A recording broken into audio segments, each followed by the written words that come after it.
আসসালামু আলাইকুম ওয়া রাহমাতুল্লাহি ওয়া বারাকাতুহু।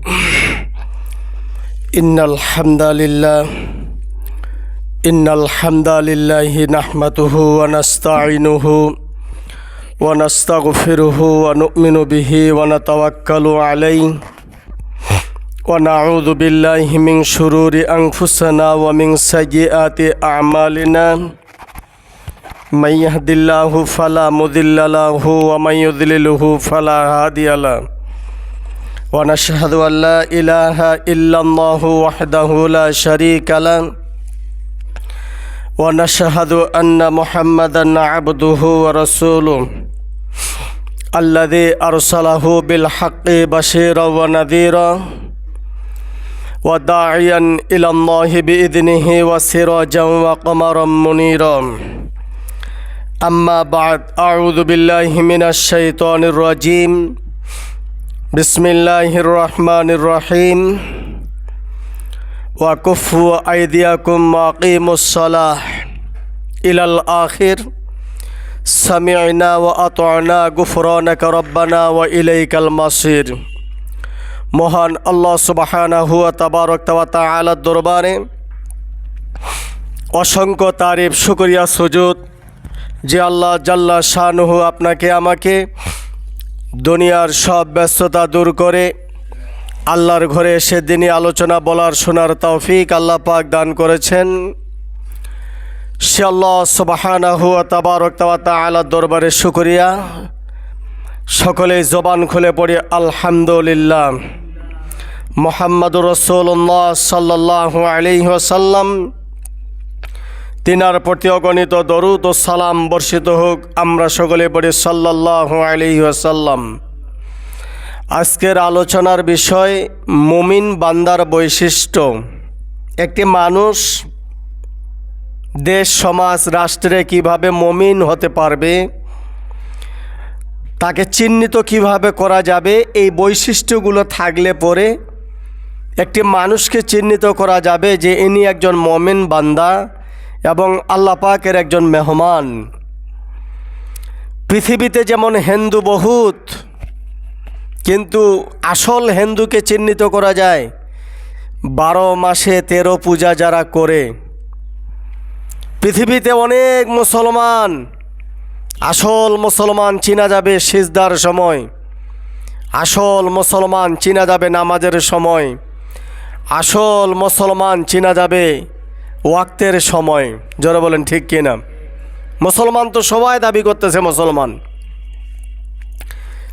এর আগে যিনারা ক্ষমতায় ছিল ওরাও দাবি করছে মুসলমান, যারা নাই ওরাও দাবি করছে মুসলমান, যারা আসার চিন্তা ভাবনা করতেছে ওরাও বলতেছে মুসলমান। সবাই মুসলমান দাবি করতেছি, কিন্তু মুসলমানদেরকে চিনার একমাত্র উপায় হলো ওয়াক্তের সময়, কারা মুসলমান আর কারা কাফের। সম্মানিত বন্ধুগণ, কুরাইশ বংশের ভিতরে গোত্র ছিল 7টা, আর কুরাইশ বংশে রাসূল সাল্লাল্লাহু আলাইহি ওয়াসাল্লামের জন্মস্থানে গোত্র ছিল 3টা, ইহুদি, নাসারা আর হলো কাফের। ইহুদির দ্বারায় আল্লাহর নবীর যতটা ক্ষতি হয় নাই, নাসারাদের দ্বারায় যতটা ক্ষতি হয় নাই, হিন্দুদের দ্বারায়, বেদাইনদের দ্বারায়, বিজাতিদের দ্বারায় যতটা ক্ষতি হয় নাই, মুহাম্মদ সাল্লাল্লাহু আলাইহি ওয়াসাল্লামের ক্ষতি সবচেয়ে বেশি করেছেন মুসলমান নামীয় মুনাফিক যারা, যেমন আব্দুল্লাহ বিন উবাই, তার অঙ্গ সঙ্গ যারা, যেমন আব্দুল্লাহ বিন উবাই তার অঙ্গ সঙ্গ বন্ধু বান্ধব মুসলিম দাবি করে, কেটালোকে মুসলমান কিন্তু আমলে আখলাকে সব নাফরমান।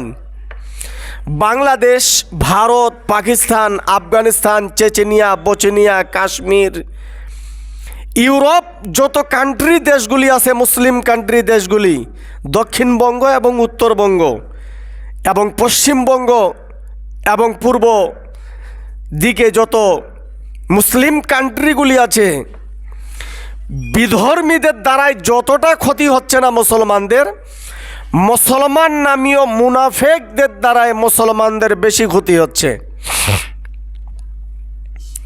তো মুহাম্মদুর রাসূলুল্লাহ সাল্লাল্লাহু আলাইহি ওয়াসাল্লামের সবচেয়ে বেশি ক্ষতি করেছেন মুনাফেক মুসলমানেরা।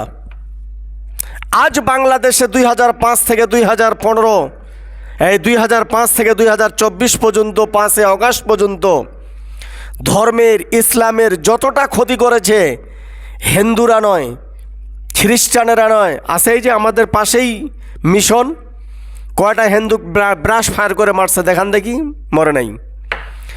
হিন্দু আছে আমাদের দেশে, হিন্দুরা কয়টা মুসলমানকে গুলি করে মারছে, বোমা বিক্ষেপ করে মারছে, মারে নাই।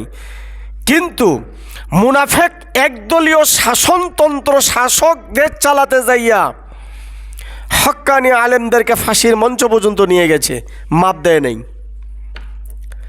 তো আমি আপনাদের সামনে বলতেছিলাম একটা মুমিনের বৈশিষ্ট্যর কথা 3টা। এক, সামিআনা ওয়া আতানা, আমরা শুনলাম, আমরা মেনেই নিলাম। আমরা শুনলাম প্লাস আমরা মেনে নিলাম, এরা হলো খাঁটি মুসলমান। আল্লাহর নবী মসজিদে নববীতে শুধু বলছেন, আমার প্রাণপ্রিয় সাহাবীরা, মুহাজির আনসাররা, তোমরা যারা মসজিদে আসছো, আমি এই মাত্র মেরাজ করে আসলাম। একটু মাথায় ঢুকান। তো সিদ্দিক আকবর আবু বকর সিদ্দিক দাঁড়িয়ে বললেন, সাদ্দাকতা ইয়া রাসূলুল্লাহ, আপনি যা বলেছেন সবই সত্য, আমি শুনলাম এবং মেনেই নিলাম। সুবহানাল্লাহ। কিন্তু দেখেন এবার আব্দুল্লাহ বিন উবাই নামীয় তার সহচররা সেই মজলিসে ছিল, তারা বাজার ঘাট যেখানে সেখানে বলল যে মুহাম্মদ তো মেরাজ গেছে, আমরা একটু তাকে পরীক্ষা করব। দেখেন এক মসজিদের ভিতরে এরাও মুসলমান, ইনিও মুসলমান, অথচ সিদ্দিক আকবর বললেন, সাদ্দাকতা ইয়া রাসূলুল্লাহ, আপনি যা বলেছেন শুনলাম, মেনেই নিলাম, আর কোনো তর্ক নেই। আব্দুল্লাহ বিন উবাই ওই কাতারেই নামাজ পড়া মুসল্লি, সে বাজারে যাইয়া বলতেছে আমরা একটু পরীক্ষা করব। নাউজুবিল্লাহ বলার ইচ্ছা হলো না। তাহলে বোঝা গেল আমরা যারা এখানে আছি সবাই কি আবু বক্কর? না, এখানে আব্দুল্লাহ বিন উবাইও আছে। মাথায় ঢুকান। তাহলে এক, সামিআনা ওয়া আতানা, ইমাম সাহেব যা বলবে আমরা শুনলাম, মেনে নিলাম। এখন আপনি যদি বলেন ইমাম সাহেবের মাথার উপরে 4টা ফ্যান, বাড়িতে কয়টা ফ্যান আছে দেখা যাবে। এই যে মুনাফেক, একটা উদাহরণ দিলাম। আমি শুনেছি, আমি মেনে নিলাম। আমাদের বাংলাদেশের প্রাণপ্রিয় হক্কানি আলেমরা এক জায়গায় সিল মারার জন্য আপনাকে আপ্যায়ন করতেছে। বাঙালি জাতি, আলেমরা ডাকতেছে, অন্য কোনো নেতা নয়। বাংলাদেশের উচিত, আমরা শুনলাম, আমরা মানলাম, আমরা সিলও মারব। এখন আপনি যদি কোন মৌলবীর কথা ধরা যাবে না। লন্ডনে বসে আছে আমাদের নায়ক, আসবে এদেশের মাটিতে, আব্বু কথা বলিও না, এখনও ক্ষমতায় আসে নাই, তাতে তার বাপের মরণের যত রকমের খেলা বাংলাদেশত হচ্ছে। আর বাংলাদেশত একটা আলেমদের নামে খেলা দেখান দেখি, বাংলাদেশে একটা বাংলাদেশ জামাত ইসলামীর নামে খেলা দেখান দেখি, আছে হাজি সাহেব? একটা দেখান। জাতির সামনে কথা বলবো না। বাংলাদেশের হক্কানি আলেমদের মোরার একটা টুর্নামেন্ট খেলা ভাইগান দেখি। এই যে আমাদের সাইদি সাহেব শহীদ হয়ে গেছে, আব্দুল কাদের মোল্লা, আলী হাসান মুজাহিদ, ভালো ভালো হক্কানি আলেমরা মারা গেছেন, শহীদ করেছেন এদেশের জালিম শাসকরা। আজ পর্যন্ত সারা বাংলা নয়, সারা পৃথিবীতে একটা খেলা যে আলী হাসান মুজাহিদ টুর্নামেন্ট, আল্লামা দেলোয়ার হোসেন সাইদির টুর্নামেন্ট, আল্লামা সাইদি সাহেব 16 ডিসেম্বরের খেলা একটা ভাইগান, সার্কেস 16 ডিসেম্বর, ঐতিহ্যবাহী ফুটবল, একটাও পৃথিবীতে দেখাইতে পারবেন না। কতদিন পারবেন না? কিয়ামত পর্যন্ত পারবেন না। আর এখনও ক্ষমতায় আসে নাই, তাতে অমুকের নামে তমুকের নামে কবর ঢুকিয়ে আছে, তার নামে, তার 14 গোষ্ঠীর নামে, খালি অবস্থাই খারাপ। মানে এমন ফড়ফড়ারি গোটা দেশটাতেই এখনে তাদের জ্বালায় পারা যায় না।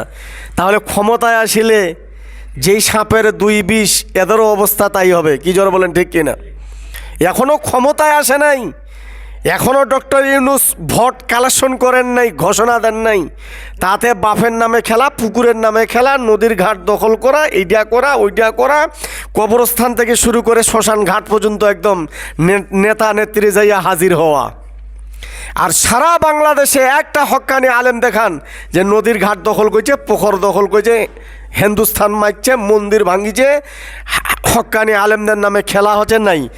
সামিআনা ওয়া আতানা, আমরা এক আল্লাহর উপর ঈমান আনছি, আমরা এক আল্লাহর সব আইনগুলাকে মেনে নিয়েছি। সুবহানাল্লাহ বিহামদিহি। এখন মাথায় কেস করেন, মুসলমান সবাই দাবি করতেছি, কিন্তু এই প্রকৃতিক মুসলমানগুলি কতটুক জান্নাতে যাবে নিজের বিবেককে প্রশ্ন করেন। আমি 2005 থেকে 2024 আগে কতগুলো পাগলা মৌলবি আসছিল না, কয় যে হাসিনা জান্নাতি, ওই বলে দেখাবা যে সরাসরি হাসিনা জান্নাতি। আরেক পাগলা তো আসি কয়েছে যে কোরআনের মধ্যে ভুল আছে, থাকতেও পারে কিন্তু না ধরাই ভালো।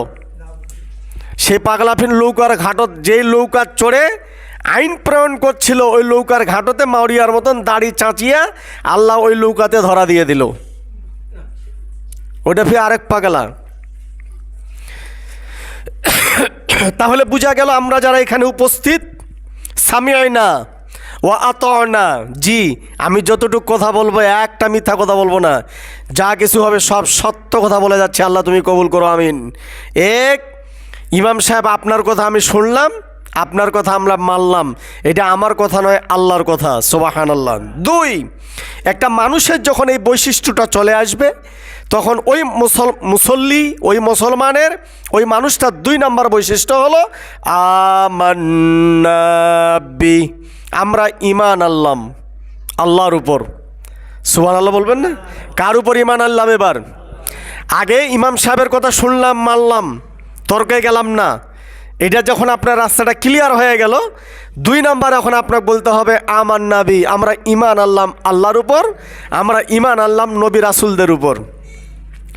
এখন আসেন, মুসলমানদের ভিতরে এক শ্রেণীর মুসলমানরা জান্নাতে যাবে না, এরা আটকা পড়ে যাবে। এরা আমান্না বি, ঈমান আনলাম, কার উপর কথা বলেন? আল্লাহ পাকের উপর।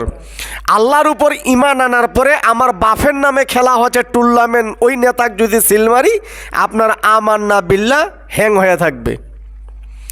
আপনার জমি বাড়িতে আপনি সেকা দিবেন পানি, এখন ডাঁড়ার মুখটা আরেক পাকে করে দিয়েছেন মানুষের জমিত, কিয়ামত পর্যন্ত যদি সেলো মেশিন চালান আপনার জমিতে পানি ঢুকবে না, কারণ মুখ আরেক দিকে ঘোরা। সারাটা জিন্দিগি যদি আপনি আল্লাহ বিল্লাহ তাহাজ্জুদ গুজারি করেন, আপনি সিল মারেন যদি ভুয়া নেতাক, তাহলে আপনার ইবাদত, আপনার মুসলমানিত্ব, আপনার আমানতদারি সব হ্যাং হয়ে থাকবে হাসরের ময়দানে। অতএব আমান্না বিল্লাহ, আমরা ঈমান আনলাম। তেলতলা কতগুলা মুসল্লি থাকে, হুজুর ভোটের কথা কন না, কে কি করে করুক, ওর ঈমান আরও গেছে, ওর ঈমান আরও গেছে। হুজুর কিস্তির কথা কন না, কে কি করে করুক, ওইটা আরও গেছে। হুজুর সুদের কথা কন না, কে কি করে করুক, ওইটা আরও গেছে।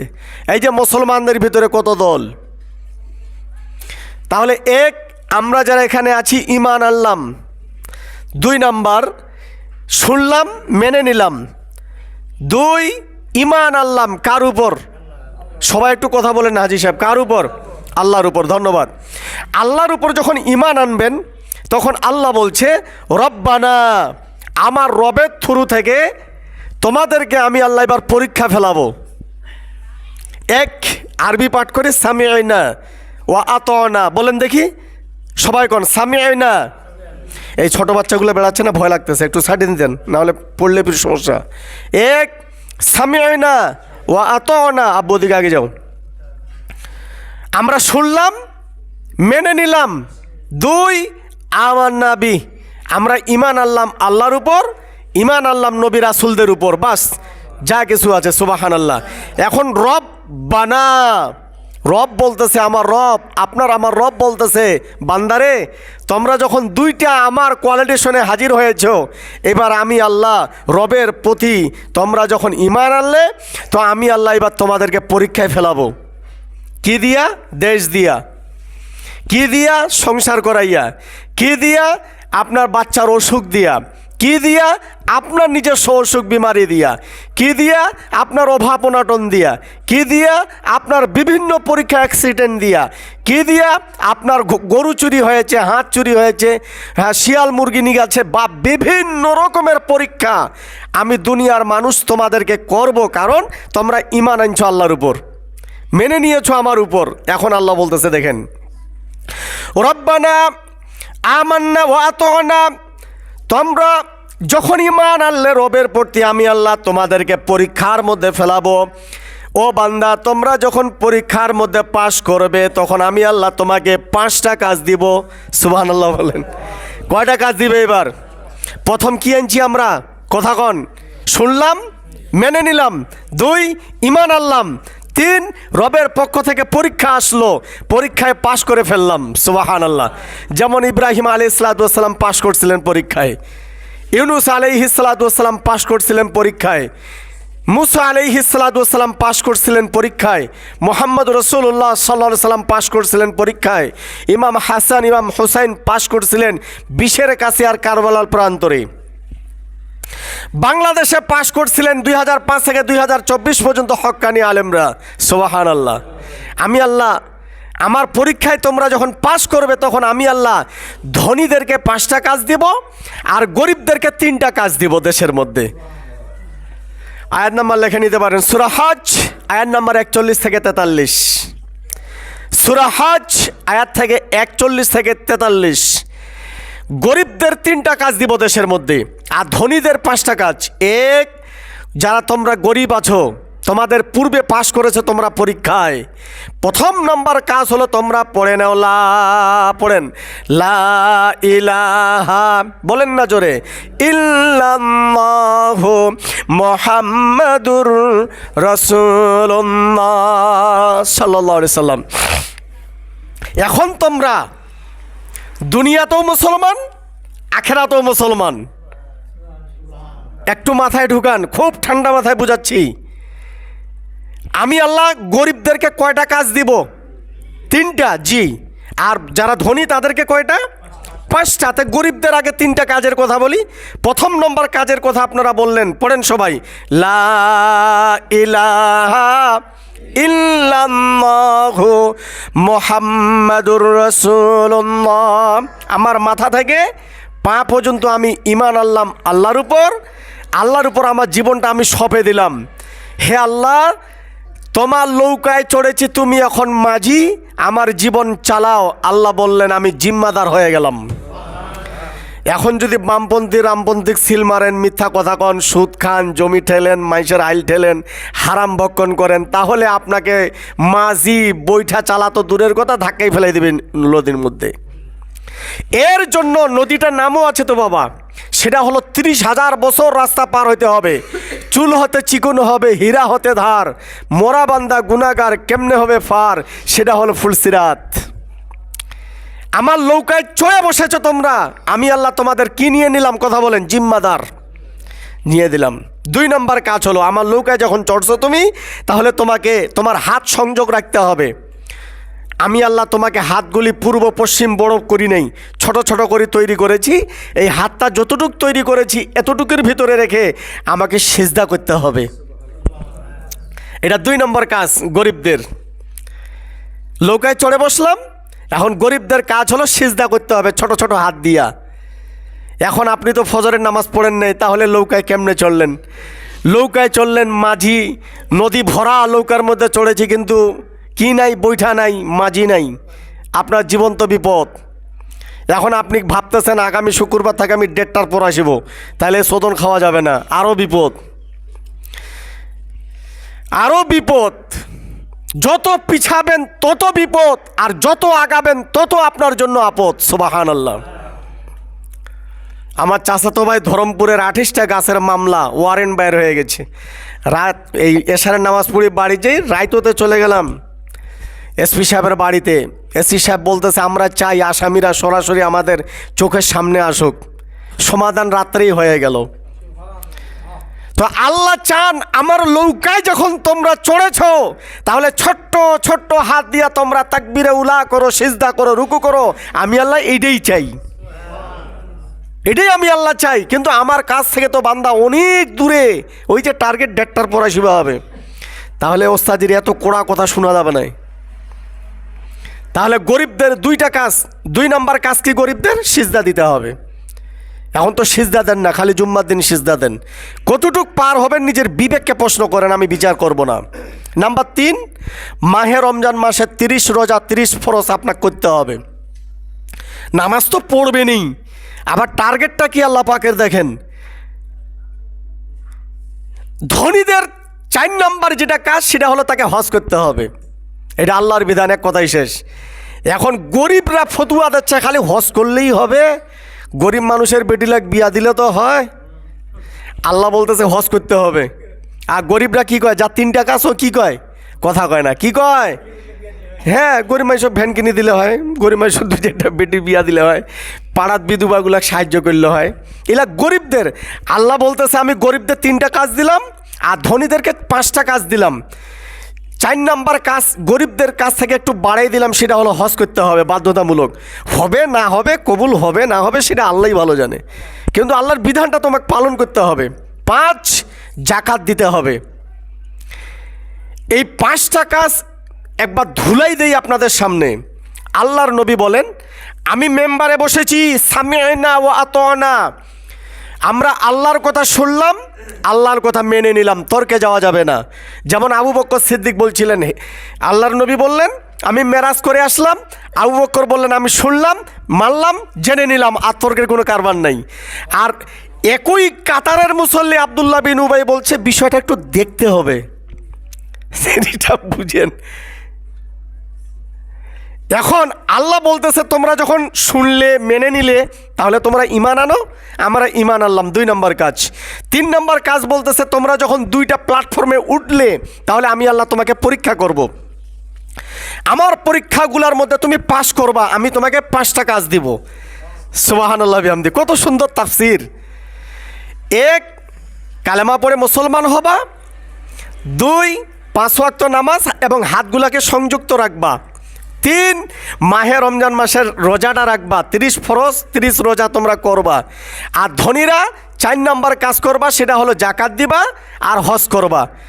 এখন আল্লাহ পাক বলতেছে, দেখেন কত সুন্দর কথা, বান্দারে তুমি যদি এই কাজ 5টা করো তাহলে জান্নাতে যাওয়ার যা যা দরকার আমি আল্লাহ জিম্মাদার হয়ে গেলাম। তোমাকে এত টেনশন করতে হবে না, তোমাকে আমি আল্লাহ কাজ দিয়েছি। কয়টা কাজ? গরিবদের কয়টা বাবা? আর ধনীদের এলে বাড়ির মুখস্থ করবেন, আর বিছানা শুয়ে শুয়ে ভাববেন আমাদের ইমাম সাহেব আমাদের কি ক্লাস করে এলো। শুক্রবার একটা ক্লাস হচ্ছে আপনাদের। এবার আসেন, যারা মুমিন হবে তোমরা, এই 5টা কাজ যদি তোমাদের ক্লিয়ার থাকে, আমি আল্লাহ তোমাদেরকে আরও 3টা কাজ দুনিয়ার জন্য দিতেছি, তোমরা মনোযোগ দিয়ে শুনবা। তোমাদের পৃথিবীটা ছোট বাচ্চা যেমন স্তনের দুধ খায়, বাচ্চা কষ্ট বুঝে না, আমার এই 5টা কাজ তোমরা যদি করতে পারো, দুনিয়ার মানুষ পার্লামেন্ট থেকে শুরু করে বাড়ি পর্যন্ত আমি আল্লাহ তোমাদেরকে কষ্ট দিব না। আর 1, আমার দিকে তাকান, মুখস্থ করেন, ঘুমাইলে হবে না। যে ব্যক্তি আল্লাহর উপর ভরসা করবে আল্লাহ তার জন্য জিম্মাদার হয়ে যাবে দুনিয়া এবং আখেরাতে। তাহলে আজ থেকে ভরসা করব কার উপর? আমরা তো কিস্তির টাকার জন্য ভরসা করি এনজিওর উপর আর আমার জামাই বেটির উপর। আল্লাহ বলতেছে তোমার পায়ের স্যান্ডেল যদি ছিঁড়ে যায় তুমি নফল নামাজে দাঁড়িয়ে যাও, শুয়ে সুতা ঢুকে না, নফল নামাজ পড়ো। বাড়িতে খাইতে বসো, গোটা আলু ভর্তাটা চুল দিয়ে পেঁচানো, বউরে না মারি নফল 2 রাকাত নামাজ পড়ো। আর আল্লাহকে বলো এটাই আমার তকদিরে ছিল, আলু ভর্তা খাবো না, পানি ছিটা দিয়ে ভাত খাও। কিন্তু আমরা বউকে অষ্টটি দিয়ে মায়ের শুরু করে দেই। 5টা কাজ যদি আপনার ক্লিয়ার থাকে বাবা, তাহলে এবার আপনার চলার গতিটা আল্লাহ শিখিয়ে দিচ্ছেন আগাম। কোরআনটা এমন একটা বিধান, দেখেন 6 মাস 3 মাস স্কুলে যাওয়ার পর 3 মাসের পরীক্ষা, ডিসেম্বর বা 6 মাসের পরীক্ষার শেষ অংশে আপনার কোশ্চেন আসে, কিন্তু জান্নাতে যাবেন হাজার হাজার কোটি বছর পর, মরে যাবেন, কবরে শুয়ে থাকবো হাজার হাজার কোটি কোটি বছর। জান্নাতে যাওয়ার কাগজপত্র সব আল্লাহ মুহাম্মদের দ্বারাই কোরআনে রিজার্ভ করে দিয়েছেন। এমন একটা কিতাব আল্লাহ পাক আপনাকে আমাকে দান করেছেন, সুবহানাল্লাহ বলবেন না? স্টুডেন্ট যারা ক্লাসে যারা করি, স্যারকে যাই কি বলা যাবে, স্যার আমি ক্লাস 6-এ ভর্তি হলাম, তো ক্লাস 6-এর কোশ্চিনটাও আমাকে একসাথে দিয়ে দেন। পাগল বলবে না যে পাগলা রে, স্কুলত ভর্তি হয়ে যাওয়ার সাথে সাথে পরীক্ষার কোশ্চিনও চায়, সিধা বলবেন যে একে পাগলাকে নিয়ে যা। আর আল্লাহ বলতেছেন মানব সৃষ্টির 50,000 বছর আগে মানব খাবে কি আমি কোশ্চিন পৃথিবীতে দিয়ে দিয়েছি। সুবহানাল্লাহ। হ্যাঁ, কোরআন এর অতুলনীয় আর হয় না, বহু বুঝাইছি আপনাদেরকে। এরপরে আল্লাহ পাক বলতেছে তোমরা জান্নাত যাবে, ফুলসিরাত কেমনে হবে, মাকামে মাহমুদ কেমন হবে, কবর কেমন হবে, দুনিয়া ও আখেরাতের সব কোশ্চেনগুলি তিবিয়ানাল লিকুল্লি শাই মুহাম্মদ সাল্লাল্লাহু আলাইহি ওয়াসাল্লামকে দান করেছি কোরআনের মাধ্যমে।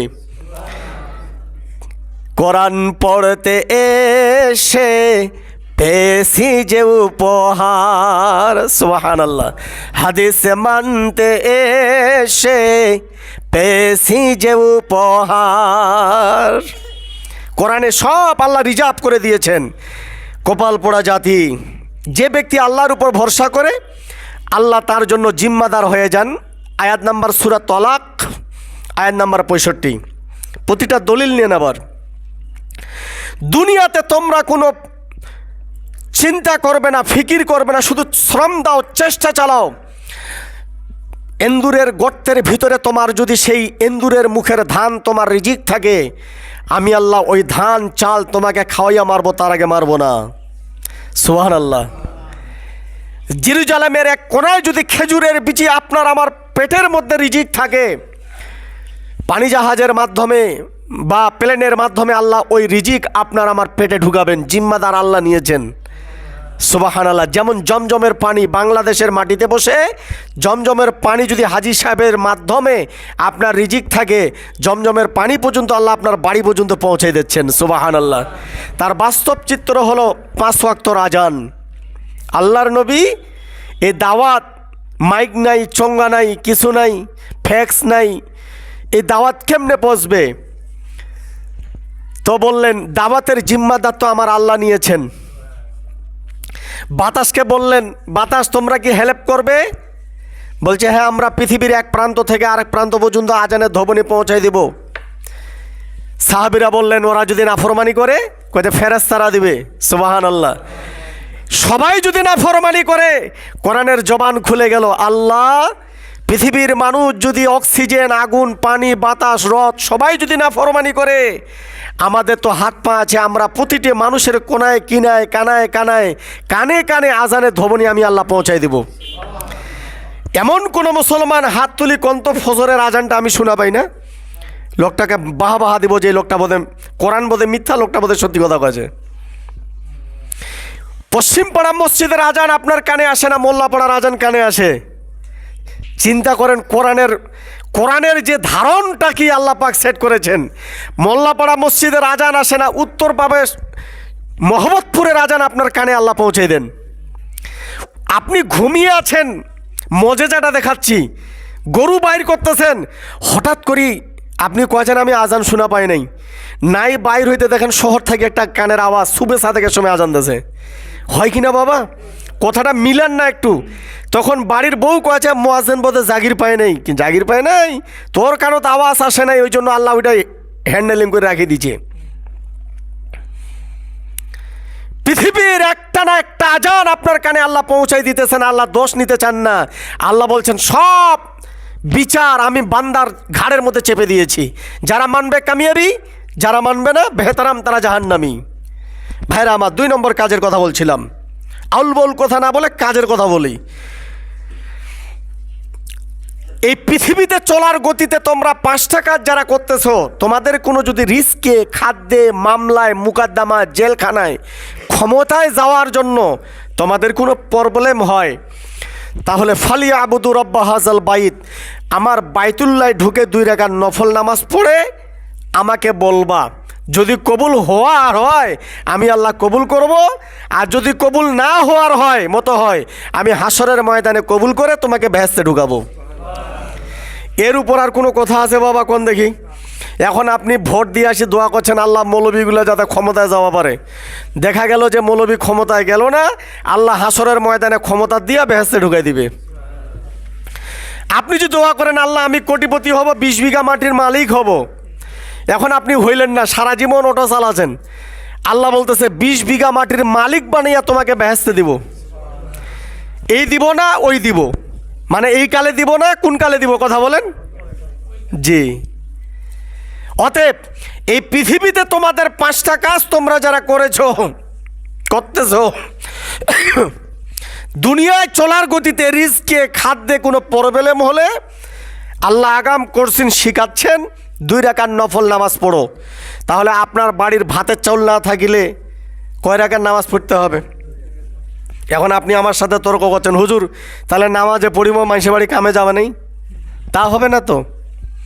2 রাকাত নামাজ পড়ে আল্লাহকে বলে আপনাকে রিজিকের ধান্দায় যাইতে হবে, আল্লাহ ফয়সালা করে দিবেন। তাহলে একটু হাদিসটা আর একটু বুখারীর দিকে যাই।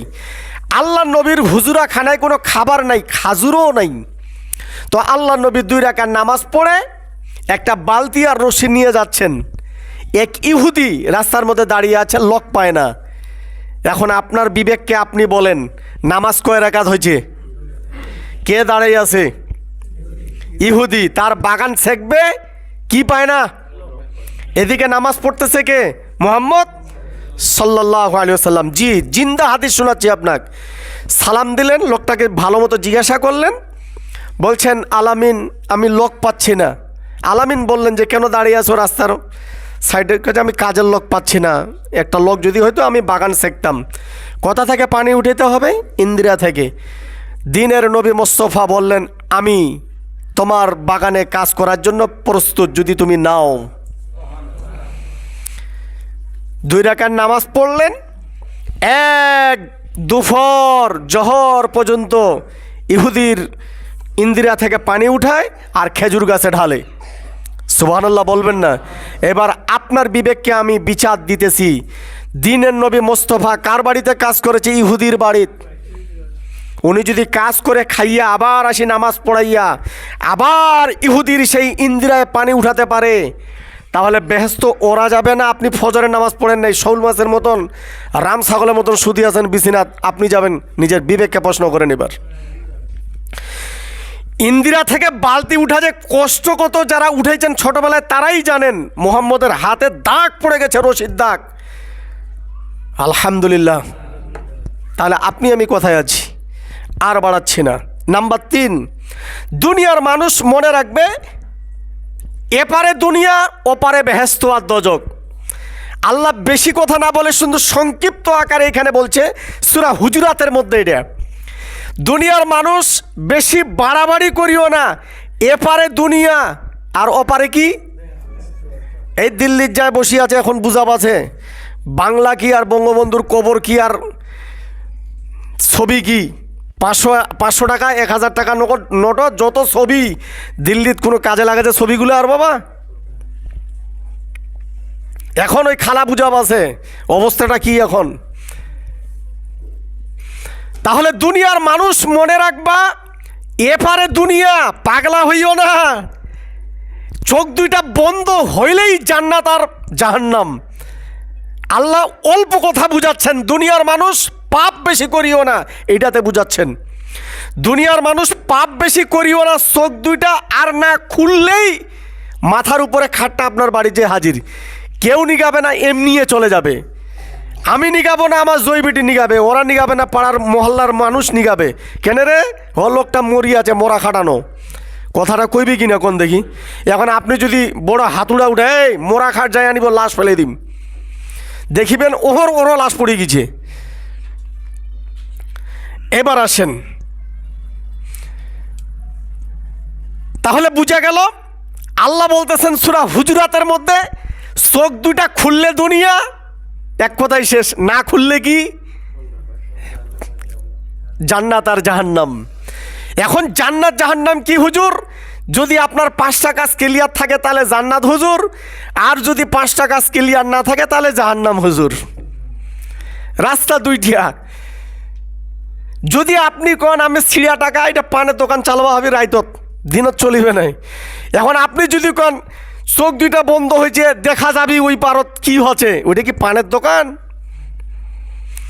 অমাইয়া আমাল মিসকল আদারতিন খয়রইয়ারা অমাইয়া আমাল মিসকল আদারতিন, কথা বলেন।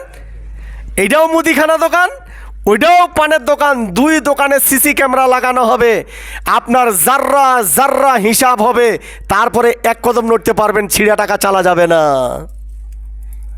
বাস ওয়াজ ক্লিয়ার। এবার ফিনিশিং টানার সময় আমি জোরালোভাবে অনুরোধ করবো এই হাদিসটা বাড়ি পর্যন্ত নিয়ে যাবেন, মৃত্যুর আগ পর্যন্ত নিয়ে যাবেন। ইব্রাহিম আলাইহিস সালাম একদিন সফরে গেছেন দিনের দাওয়াতে। এদিক ওদিক তাকাবেন না, আমার দিকে তাকান চাতক পাখির মতো। এসে দেখতেছেন একজন আগন্তুক লোক তার বিছানায় বসে আছেন। তো ওনাকে চিনা পায় নাই, চিনতে পারেন নাই। সালাম দিলেন, আসসালামু আলাইকুম রহমতুল্লাহ। ভাই আপনি আমার বাড়িতে মেহমান, আমার বাড়িতে কেউ জানে না, কিভাবে আসলেন? দরজা লাগা। আমাদের বাংলাদেশে একজন হক্কানি আলেম আছে, শায়েক আছে, আব্দুর রাজ্জাক বিন ইউসুফ। ওনার বাড়িতে আমি 3 মাস যাওয়া আসা করছিলাম। আমার এক চাচা চাকরি করতো ওইখানে, তখন যাওয়া আসা করতাম। কয়েকবার ওইখানে মার্কাজ হয়েছিল, ইস্তেমা, তখন গেছিলাম। ওইখান থেকে ওনার বাড়িতে গেছিলাম। ওনার পাড়াটা গ্রামটা একটা মহিলার চেহারাটা আমি দেখা পাইনি। সকাল থেকে সন্ধ্যা পর্যন্ত ছিলাম আব্দুর রাজ্জাক বিন ইউসুফের গ্রামটা, একটা মহিলা আমার চোখে পড়ুক। কখন ভাইরায় কখন কি করে আল্লাহ আর ফেরেশতা ছাড়া মনে হয় কেউ জানে না। তো আমি আপনাদেরকে যেটা বুঝাচ্ছি সেটা হলো, দরজা লাগা, মা বোন কেউ নাই, অথচ আমার বাড়িতে মেহমান বসা। ইব্রাহিম আলাইহিস সালাম একটু ভয় পেয়ে গেলেন। তো আবার সালাম দিলেন, ভাই আমার তো দরজার মধ্যে তালা লাগা, আমার পরিবার তো কেউ নাই, আপনি কে? তো আগন্তুক দাঁড়িয়ে সালাম দিলেন, আসসালামু আলাইকা ইব্রাহিম খলিলুল্লাহ, সুবহানাল্লাহ। যখন গাওটা শিরে উঠল, যখন ইব্রাহিম আলাইহিস সালামকে সালাম দিলেন, জিনের সাথে যদি সালাম মুসাফা করা যায় দেখলে বোঝা যায় এটা জিন। যারা চেয়ারে বসে থাকে অফিসার, তাদের সাথে যদি সালাম মুসাফা করেন হাতটা এত নরম বোঝা যাবে যে এটা অফিসার। আর যারা কুইদাল চোটায় ওমার সাথে যদি সালাম মুসাফা করেন হাত খসখসা বোঝা যাবে এটা কুইদাল চোটা লোক। কি জোরে বলেন, ঠিক কিনা? তো ইব্রাহিম আলাইহিস সালাম যখন সালাম দিলেন, এত হাত নরম, তখন কিন্তু ইব্রাহিম আলাইহিস সালামের ভিতরে একটু ডাউন খেয়ে গেছে, নিশ্চয়ই ইনি একজন ফেরেশতা। তো ভয় না পেয়ে বলছে, ভাই সত্য কথা কি বলবেন, আপনি কে? কজে ইব্রাহিম ভয় পেও না, আমি হলাম মালাকুল মাউত ফেরেশতা। সুবহানাল্লাহ বলবেন না? তে আপনার কাছে একটা সংবাদ দেওয়ার জন্য আল্লাহ তাআলা আমাকে পাঠিয়েছেন, যে তুমি আসলে কেমনে? দরজা কোপাল লাগা। বলতেছে পৃথিবীর প্রতিটা প্রাণীর রূপ আল্লাহ পাক আমাকে ধারণ করার ক্ষমতা দিয়েছেন। আমি কখনো চিকা হতে পারি, কখনো আবার বিড়ালও হতে পারি। বাকি অংশ বুঝে নেন। হাজার হাজার মানুষের ভিতরে আল্লাহ আপনাকে বন্ধু বলে সাব্যস্ত করেছেন। এখন মাথা ঢুকান। তো ইব্রাহিম আলাইহিস সালাম চমকে গেলেন, কি ব্যাপার? কচ্ছে, হ্যাঁ আল্লাহ পাক আমাকে পাঠালেন এই সংবাদ দেওয়ার জন্য, তোমার 10টা কাজ আল্লাহর কাছে খুব পছন্দনীয়। হাজার হাজার মানুষের ভিতরে 10টা কাজ তোমার খুব পছন্দনীয়, এই জন্য আল্লাহ পাক আমাকে আপনাকে সুসংবাদ দিতে আসছে। আজ থেকে আপনার নাম শুধু ইব্রাহিম না, আজ থেকে আপনার নাম খলিলুল্লাহ। এর অর্থ কি ইমাম সাহেব? এর অর্থ হলো আল্লাহর প্রিয় বন্ধু। ইব্রাহিম আলাইহিস সালাম সঙ্গে 2 রাকাত নামাজে দাঁড়িয়ে গেলেন। আপনার আমার মতো মানুষ হলে তো আগে মার্কা ছাপাবাদ। কি জোরে বলেন, ঠিক কি না? কিন্তু দেখেন তাদের গুণ কেমন। উনি তো বলতে পারতেন বাপরে বাপ, ঠিকই, হ্যাঁ হু না, সঙ্গে 2 রাকাত নামাজ পড়লেন। ওই যে সামিআনা ওয়া আতানা, 2 রাকাত নামাজ পড়ে বললেন যে আল্লাহ এত বড় জিম্মাদার আমি। আল্লাহ বললেন যে হ্যাঁ, মালাকুল মউত ফেরেশতা দিয়ে পাঠাইছি আমি আল্লাহ, এলাহাম আসলো, তোমাকে আমি আজ থেকে বন্ধু বানাইলাম। এখন মাথায় কেস করেন, আল্লাহ বানাইলেন বন্ধু, মালাকুল মাউত ফেরেশতা 10টা কাজের কথা বললেন। এখন ওই রাত্রে ইব্রাহিম আলাইহিসসালাম মৃত্যুর আগ পর্যন্ত আল্লাহর দরবারে দোয়া করতেছেন, আল্লাহ আমি কি বেহেশতে যাইতে পারবো? নেন দেখি এখন ব্যতিক্রম, নেন এখন আপনার বিবেককে খাটান। যারা ফজরের নামাজ পড়েন নাই লজ্জা থাকা উচিত আপনাদের। যারা নামাজ পড়েন না লজ্জা থাকা উচিত। মুসলিম দাবি করতেছেন আপনি, ছি ছি ছি ছি, লজ্জা থাকা উচিত। মালাকুল মাউত ফেরেশতা এই হাদিসটা অত্যন্ত নিয়ে যান বাড়িতে। কি বলল কথা বলেন? আল্লাহর আপনি একজন বন্ধু। আচ্ছা আল্লাহর বন্ধু হইলে তো লোকটা তো এমনি বেহেশতে চলে যাবে, অথচ ওই রাত থেকে কতদিন? মৃত্যুর আগ পর্যন্ত। কতদিন কথা বলেন না? মৃত্যুর আগ পর্যন্ত বলতেছে আল্লাহ ইব্রাহিম খলিলুল্লাহকে বেহেশতে যাইতে পারবে? এখন আপনার বিবেককে আপনি প্রশ্ন করেন, আপনি কোথায়? কাঁদতে কাঁদতে ইব্রাহিম আলাইহিসসালামের দাড়ি মুবারক জাম হয়ে যাইত। আল্লাহ যে বারবার বলতেছে ইব্রাহিম তুমি বেহেশতে যাবে, পরের দিন আবার দোয়া করে আস্তাগফিরুল্লাহ, আল্লাহ আমি ইব্রাহিম কি বেহেশতে যাইতে পারবো? কতদিন কান্না করছে মরার আগ পর্যন্ত। এর উপর আর কি বুঝাবো আপনাদেরকে? যেই 10টা কাজ ইব্রাহিমের আল্লাহ পাক পছন্দ করেছেন, এক, মরার আগ পর্যন্ত কোনোদিন ফরজ তরফ করেন নাই। আপনার বিবেককে প্রশ্ন করেন কত ফরজ বাদ গেছে? আজে তো পড়েন নেই ফজরের, এখন 2 রাকাত নামাজ পড়ি নেঙ্গুর চাড়া দিবেন। আর ধান্দা কি 1:30টার পর যাবো আবি জুম্মাত, না তো হুজুরঘাট ঠেলা মারে আমার। এরা যে ফির কোন প্রকার মুসলমান? এই ধান্দা থাকে না যে একটু আগুন যাই, ইমাম সাহেব কি বুঝায় না শুনি না, এই ধান্দা নাই। ওই আরও টিটি আমি করতেছে, হুজুর টাইমলি নামাজ পড়ান। 2-4টা বেয়াদব আছে কিন্তু ওই আমাকে সবক দিয়েছে টাইমলি পড়ান। মনে হয় আমি পাগলা, টাইম বুঝি না। তাহলে এক, ফরজ তরফ করতেন না। 2, জীবনে কেউ দাওয়াত দিলে প্রত্যাখ্যান করতেন না, খান আর না খান দাওয়াতটা নিতেন উনি, সুবহানাল্লাহ। 3, মৃত্যুর আগ পর্যন্ত ওয়াদা ভঙ্গ করতেন না। আমার নেতা বাংলাদেশের যদি 80 বাজায় 3টায় আইসে 6টায়, কি জোরে বলেন ঠিক কি না? দাওয়াত মিস করেন না, এটা 3। 4, আল্লাহর প্রতিটি হুকুম উনি সরিষার দানা সম পরিমাণ অনুযায়ী মেনে চলতেন, একটুকু 19-20 হতো না, সুবহানাল্লাহ। নাম্বার 5, মেহমান ছাড়া মরার আগ পর্যন্ত কোনোদিন খানা খান নাই। মেহমান পান নাই, স্বয়ং জিব্রাইল আল্লাহ পাঠাই দিচ্ছে, জিব্রাইলের সঙ্গে মেহমানদারি করেছেন। জলিল কদর একজন ইব্রাহিম খলিলুল্লাহ মৃত্যুর আগ পর্যন্ত দোয়া করতেছেন, আল্লাহ ইব্রাহিম কি বেহেশতে যেতে পারবে? আমি হাদিসটা পড়ে তোমার মাথা কাজ করে না হয় বাপ। 6, রিজিকের কোনো চিন্তা করতেন না উনি, কোনো চিন্তা করতেন না। 7, প্রতিটি সুন্নত মানতেন। আমরা তো জুম্মার দিন নামাজ পড়িবে আসি, মধ্যে টিকিট গরু ছাগল চড়বাইছি, নাই মাথার টুপি, এত না গেঞ্জি, বগলের প্রত্যেকটা লোম দেখায়। 7 দিন গোসল হয় নাই, একদিন আকাশ যদি খারাপ থাকে নামাজ পড়িবা যদি এসে বকড়া গন্ধায়, বগলের গন্ধ এত খারাপ, পাশের মুসল্লি অবজেকশন দিতে অবস্থায় দিয়ে বকড়া গন্ধা যে চেঙাটা হয় কি না? অথচ দেখেন ইব্রাহিম আলাইহিসসালাম জীবনে কোনো দিন কি ছাড়েন নাই? সুন্নত ছাড়েন নাই। তাহলে এই যে মাথায় টুপি দিচ্ছেন এটাও একটা সুন্নত, কত দামি মনে করতেন। আর আপনি আমি নবীর উম্মত হইয়া কত বেয়াদব, টুপি ছাড়া জুম্মা ঢুকেছি, মনে হচ্ছে টিকিরি ছাগল চড়বাই যে নামাজ পড়ি 2 রাকাত নামাজ পড়ি মাঠ টান ফতুয়া মারা যে এত কথা কয় মৌলবীটা। 8, মিথ্যা কথা কখনো জীবনও করেন নাই। 9, কারো খাওয়া, কারো ধন, কারো বাড়িঘর থেকে হিংসা বিদ্বেষ করতো না। 10, উনি তাকবীরে উলা জিন্দিগি তো ছুটেন নাই। এই 10টা কাজের জন্য আল্লাহ ওনাকে বন্ধু করে বানিয়ে নিয়েছেন, কোন সুবহানাল্লাহ। এখন ফিনিশিং যেটা বাড়িতে নিয়ে যাবেন সেটা হলো মালাকুল মউত ফেরেশতা আসলো কি কাজের জন্য বলেন এবার? খলিলুল্লাহ উপাধি দেওয়ার জন্য। আর বলল কি হাজার হাজার মানুষের ভিতরে আল্লাহ আপনাকে বন্ধু করে বানাইছেন। সঙ্গে সঙ্গে ইব্রাহিম নবী কি করলো? 2 রাকাত নামাজ পড়িয়া ওই রাত থাকি মৃত্যুর আগ পর্যন্ত কিসের দোয়া হয়েছে? আমি কি বেহেশতে যাইতে পারবো? আর আপনি কিসের দোয়া করছেন? আমি ফজরের নামাজ পড়িব না। ওয়া আখিরু দাওয়াহুম আনিল হামদুলিল্লাহি রাব্বিল আলামিন।